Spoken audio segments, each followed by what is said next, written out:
स्वागत है। और आज हमारे अध्ययन का विषय है दग्ध अक्षर, जले हुए वर्ण, जले हुए अक्षर। ये कौन से अक्षर है भाई? ये कौन से जले हुए वर्ण आ गए?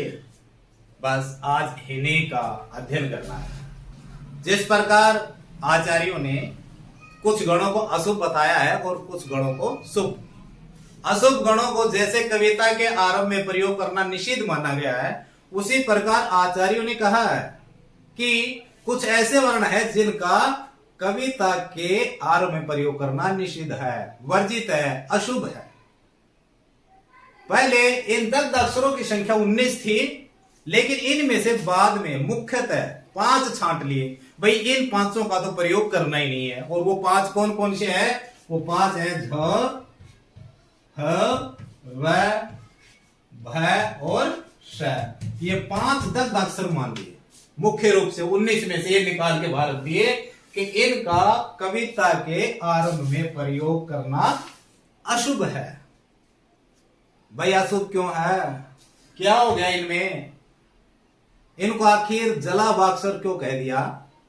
देखिए, जब आप जलते हैं या जलने के नजदीक जाते हैं, तपिश लगती है तो कष्ट होता है ना।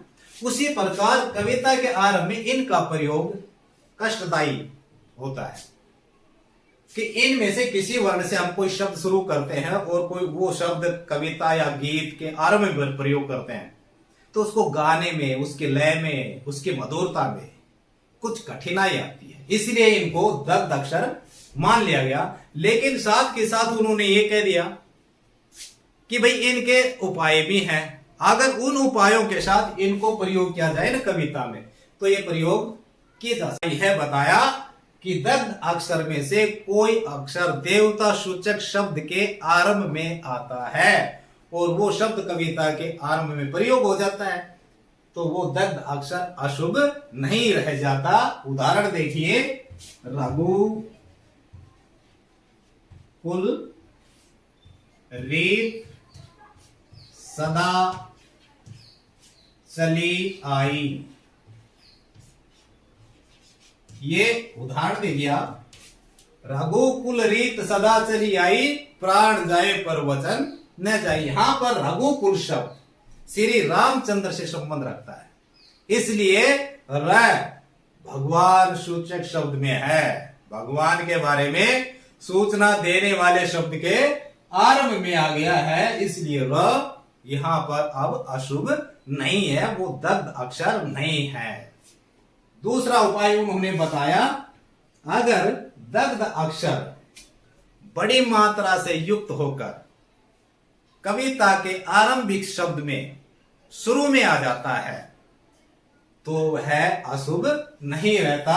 बीच में तो दग्ध अक्षर का कहीं भी प्रयोग हो, चाहे शब्द के बीच में हो, चाहे शब्द के आखिर में हो, लेकिन कविता के आरंभिक शब्द के शुरू में अगर इन दग्ध अक्षरों में से कोई आ जाए तो उसका पहला उपाय तो यह है वो देवता सूचक या मंगल सूचक शब्द के साथ आए। दूसरा उपाय, अगर इनमें से कोई अक्षर शब्द के आरंभ में आता है, अगर वो दीर्घ मात्रा से, बड़ी मात्रा से युक्त हो जाता है तो वो अशुभ नहीं रहता।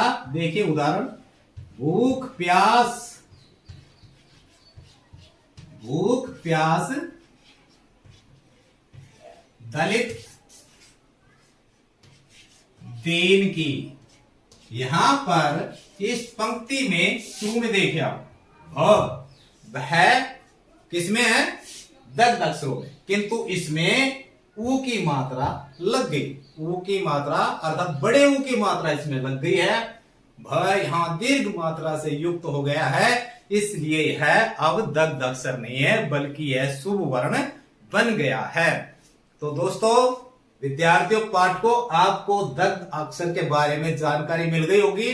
आपको पता लग गया होगा कि दग्ध अक्षर मुख्यतः कितने हैं? 5 हैं। और उन दग्ध अक्षरों को कविता में, कविता के आरंभ में प्रयोग करने के यहाँ पर उपाय दिए गए, उनको हम शुभ भी बना सकते हैं। दिन में इतना ही। हमारे द्वारा दी गई जानकारी यदि आपको अच्छी लगी है तो आप हमारे चैनल को लाइक, सब्सक्राइब और शेयर अवश्य कर दीजिएगा। नमस्कार। दिन में इतना ही। हमारे द्वारा दी गई जानकारी यदि आपको अच्छी लगी है तो आप हमारे चैनल को लाइक, सब्सक्राइब और शेयर अवश्य कर दीजिएगा। नमस्कार।